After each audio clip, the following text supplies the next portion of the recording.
Well, hello and welcome to this month's CSF Podcast. As always, we're going to bring you up to date with the latest information and data in rheumatology. This is the first podcast since the ACR, so obviously we'll be telling you a bit more about that at another point in the life of the cytokine signaling forum. But today I'm going to focus on a couple of papers that look at the efficacy and safety of JAK inhibitors in the context of rheumatoid arthritis. And the first paper, Shinya Hayashi and colleagues carried out a retrospective study to compare the efficacy of JAK inhibitors in treating RA. And for the second paper, a topical theme as always, Christina Charles-Schoeman and colleagues compared the incidence of MACE and VTE in RA and PsA patients treated with upadacitinib, adalimumab, and methotrexate. Now, as always, to get the detailed summary slides for the papers I'm talking about today, go along to cytokinesignaling.com. Cytokine signaling, one word, double L. Those of you who've misspelt it know exactly what I'm talking about. So cytokinesignaling.com, a treasure trove of information, slides, abstracts, summaries, links to the kind of information that's really practical and really useful for you. So I commend it to you, and I really do hope it's helpful to you. Okay, well, let's talk about the first paper, real-world comparative study of the efficacy of Janus kinase inhibitors in people with rheumatoid arthritis, the ANSWER cohort study. I like that, good name, the ANSWER. Yeah. It's important, of course, that the efficacy of JAK inhibitors is investigated in a real-world setting. We have numerous controlled trials to inform us, and it's therefore, I think, incumbent on us to look at, well, what really happens when these are used in the normal clinic in which we all inhabit. And of course, very well recognized from the original observations by Ted Pincus and others that clinical trial cohorts do not properly represent the normal cohorts that we treat. So this was a multi-center retrospective study comparing the efficacy and safety of tofacitinib, baricitinib, efficacy, and upadacitinib in real-world clinical setting. 622 patients were selected from the ANSWER cohort database and treated with tofacitinib, baricitinib, efficacy, or upadacitinib. Patient background was matched using propensity score-based inverse probability of treatment weighting among the 4 treatment groups. Outcomes included CDAI, CRP, modified HAC after drug initiation, and the CDAI remission or LDA rates at 6 months after drug initiation. And predictive factors for poor efficacy with tofacitinib and baricitinib were also analysed.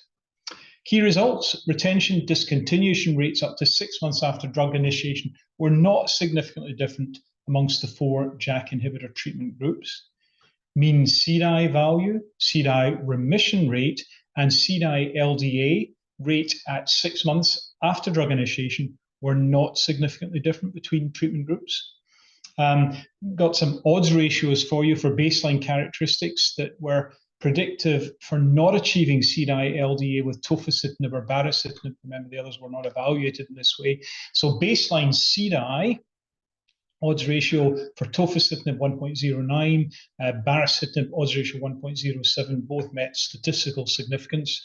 Baseline CRP, tofacitinib odds ratio 1.32, baseline glucocorticoid dose, baricitinib odds ratio 1.18, and number of previous biologic or targeted synthetic DMARDs for baricitinib odds ratio 1.36. Key conclusions then: efficacy, safety of tofa, bari, efficacy, and upa were not significantly different for the treatment of patients with rheumatoid arthritis, one for the other. And I don't know quite what to make of the baseline characteristics. I certainly don't think we have any measures that are yet useful for prediction in routine clinical practice. The search continues.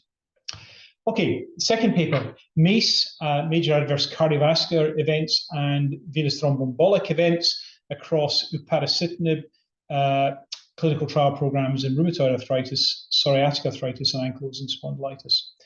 Well, the background here, the oral surveillance study, which I think we're all very familiar with, showed an increased risk of MACE in RA patients treated with JAK inhibitors and additional risk factors of cardiovascular events. But we've had kind of mixed experience when real-world data were interrogated as to whether JAK inhibitors are associated with increased MACE risk. None of that, by the way, obviates our need to pay close attention to oral surveillance and black box warnings, just to be clear about that from the very beginning. So the objective of the study reported here was to provide an integrated analysis of MACE and VTE events and associated risk factors across RA, PsA, and ankylosing spondylitis, phase 2b/3 upadacitinib clinical programs. Data were analysed and summarised from clinical trials of patients with RA, PsA, and ANK-SPOND treated with upadacitinib 15 milligrams once a day, 30 milligrams once a day, as of 30th June 2021, and data from adalimumab, RA and PsA, and methotrexate from the RA arms were included as comparators. Adjudicated MACE and VTE events were presented on this occasion as exposure-adjusted rates per 100 patient years. Univariable Cox proportional hazard regression analysis assessed potential associations of risk factors for MACE and VTE. Okay, well, there's a lot of data here. Let me try and summarize for you, but if you're sitting comfortably, I'll begin. 4,298 patients received upadacitinib 15 milligrams. 3,209 had rheumatoid, 907 psoriatic arthritis, and 182 ankylosing spondylitis. And 2,125 patients received upadacitinib 30 milligrams. That was 1,204 RA and 921 PsA. In patients with AS, no MACE and only one VTE event occurred, so further analysis was not carried out for this group. It was a small group to start with, so we draw no conclusions from that. Certainly, we were not reassured or discouraged, simply no conclusion. In RA patients, 36 and 20 MACE incidents were reported with upadacitinib 15 milligrams and upadacitinib 30 milligrams respectively. 5 and 6 MACE incidents for the respective upadacitinib doses were reported for PsA patients. In patients with RA and PsA, rates of MACE, that was 0.3 to 0.6 events per 100 patient years, and VTE, 0.2 to 0.4 events per 100 patient years, and they were similar across upadacitinib doses. Now, MACE risk factors for RA included age, greater than or equal to 65 years, male, sex, history of cardiovascular events, history of hypertension, diabetes, current tobacco, nicotine use, current and former smokers greater than or equal to 65 years of age, antithrombotic use, statin use, and aspirin use. Nothing particularly surprising there. In RA patients, 37 and 13 VT incidents were reported with upadacitinib 15 milligrams and 30 milligrams respectively. For PsA patients, 4 and 6 VTE incidents for the respective upadacitinib doses were reported. Now, VTE risk factors for RA included age greater than or equal to 65 years, male, sex, history of cardiovascular events, BMI greater than or equal to 30, history of VTE, current former smokers greater than or equal to 65 years of age, antithrombotic use, statin use, and aspirin use. Again, probably nothing terribly surprising there. In PsA patients, only aspirin use was identified as a risk factor for MACE and VTE events. And again, probably unsurprisingly, but nevertheless, most patients experiencing MACE or VTE events had 2 or more baseline cardiovascular risk factors. And finally, across the RA and PsA groups, rates of MACE or VTE were similar. So pulling this together, well, in this analysis of controlled trial data, rates of MACE and VTE events with upadacitinib were consistent with previously reported data for patients receiving conventional synthetic DMARDs and biologic DMARDs, and comparable with the active comparators adalimumab and methotrexate. Associated patient characteristics are known risk factors for MACE and VTE.